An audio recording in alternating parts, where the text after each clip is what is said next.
Pourtant, il y a une autre démocratie, et Sharansky en parle de tous ces mouvements sociaux qu'on a, les forums sociaux à Porto Alegre, toutes sortes de mouvements pour la paix, contre la guerre, dans l'Internet, pour essayer de se démocratiser. Et on voit ça que même le taux de participation dans les élections, c'est très peu. Alors 10% des gens du monde contrôlent 85% des ressources. C'est un problème. La démocratie nous a donné bien des choses. Selon il y a une démocratie très mince, démocratie électorale, quand la démocratie participative, c'est une manière mince versus démocratie épaisse. Mais en même temps, avec la soi-disant démocratie qu'on a, on a toutes sortes de guerres, toutes sortes de problèmes, et les leaders de Hamas sont élus, ils ne sont pas démocratiques. Les leaders de Pakistan sont élus, donc ils sont démocratiquement élus parce qu'ils sont nos amis. Hitler et Mussolini, donc, ils sont élus démocratiquement. Alors, il y a toutes sortes de questions qu'il faut se poser au sujet des élections. Voici quand même le taux de participation aux élections.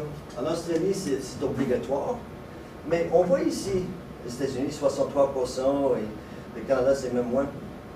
Ça veut dire que, de facto, on est en train de perdre cette essence que même la démocratie électorale pourrait nous représenter.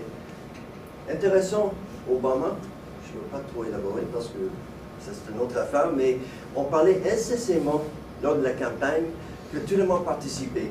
Et c'était une élection où les jeunes se mobilisaient. Et le monde entier, évidemment, tout le monde voulait qu'il gagne, c'est évident. Mais en 2008, il y avait 65% des Américains qui ont participé au niveau électoral. En 2004, avec George Bush, 64%. Donc, c'était une fabrication médiatisée. Il n'y avait pas beaucoup de participation. Il n'y avait pas beaucoup. Obama a utilisé les mêmes moyens, les mêmes communications, il a sollicité les mêmes agents, les mêmes banquiers. Mais on a l'impression qu'on a la démocratie, évidemment, il y a certaines déceptions et ainsi de suite. Je ne veux pas élaborer ici, mais je pourrais partager la présentation plus tard, mais Britt a élaboré 14 points, un cadre du fascisme.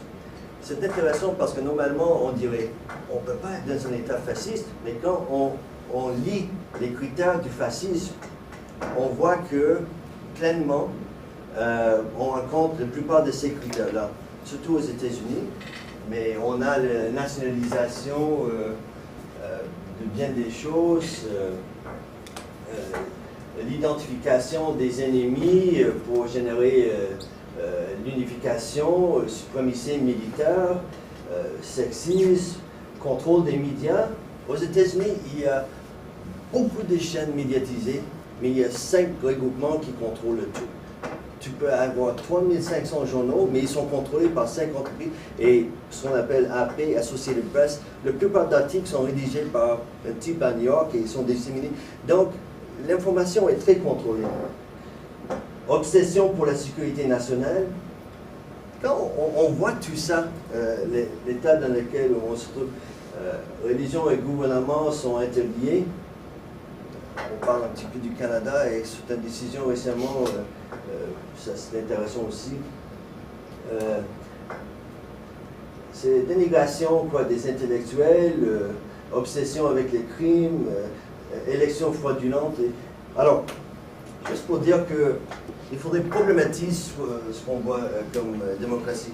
En ce qui concerne la pédagogie critique, et je ne vais pas reprendre tout ce que Gina avait déjà dit, mais c'est plutôt un domaine, ce n'est pas comme le mesure d'évaluation, mais on essaie d'explorer l'étude de l'oppression. Et il y a plusieurs manières d'aborder ça avec des thèmes génératifs, de frairer, plutôt que d'imposer, voici ce qu'on va apprendre. Dis-moi ce que tu vis et puis on va voir, il y a bien des projets qu'on pourrait faire. Et puis, d'essayer de rechercher l'équilibre entre le changement social et le savoir des gens. On a tous du savoir, on construit le savoir et ça c'est important et dans l'éducation formelle on rejette parfois ça. Gina en a parlé de Fidéode, la quête Joe Kinchlow parlait du zombie, du positivisme, que s'il y a des numéros et des chiffres, donc c'est plus valable que d'autres types de recherches. La privatisation des médias, ici c'est important. Souvent, peut-être vous avez les gens en formation des maîtres et parfois les autres, ils ont l'impression qu'ils ne suivent pas les médias ou ils n'ont pas beaucoup à dire, mais ils connaissent beaucoup sur Star Academy et Loft ou je ne sais pas, et tout ça. Et puis on leur apprend, c'est une culture. Mais qu'est-ce qu'on sait avec les étudiants? Qu'est-ce qu'on va faire avec eux? Alors la question de la vérité est très importante. Mais aussi la question ici, est-ce que c'est possible que ce qu'on sait, ça va influencer ce qu'on va faire? Et je pense que c'est ça l'expérience vécue qui est très importante. Ici, c'est juste quelques données, par exemple. On demande, par exemple, aux étudiants américains, on pourrait faire la même chose avec les étudiants canadiens, ou peu importe. Mais on pense qu'on est bien. C'est ça l'idée de la blanchitude. On est bien parce qu'on a fabriqué cette idée. On aide. Mais des 22 pays industrialisés qui donnent de l'aide au développement aux pays disant en voie de développement, où se situent les États-Unis? Évidemment, la plupart des Américains vont dire numéro 1. Pourquoi? Mais il n'y a pas d'aspect critique là-dedans. On monte ici, les États-Unis, c'est un bon dernier. 0,18%. C'est-à-dire que les États-Unis en donnent, et le Canada et d'autres pays, mais ce n'est pas beaucoup. Et ce qu'on donne, c'est souvent des armements et d'autres choses. Et à qui on le donne? Par exemple, ici, voici des pays à qui les États-Unis donnent l'argent. Bon, mais l'Israël, l'Égypte, mais tout ça, c'est de l'aide militaire. Pourquoi c'est important? Parce que si on parle de démocratie, il faut parler de la paix. On ne peut pas parler continuellement de militariser le monde. Ici, c'est une liste, une courte liste seulement de 25 pays, des dictatures que les États-Unis ont appuyées au cours du temps. C'est des dictatures dans toutes les régions. Ça, c'est important qu'on voit un petit peu la vérité, que ce n'est pas juste un pays bien, il y a vraiment de bonnes choses là, et ici, dans d'autres pays, mais la complicité, il faudrait pouvoir aussi parler de cet aspect-là. Voilà le budget américain, 51% est lié aux militaires, pas juste les armements, mais en éducation, en transport, dans tous les domaines.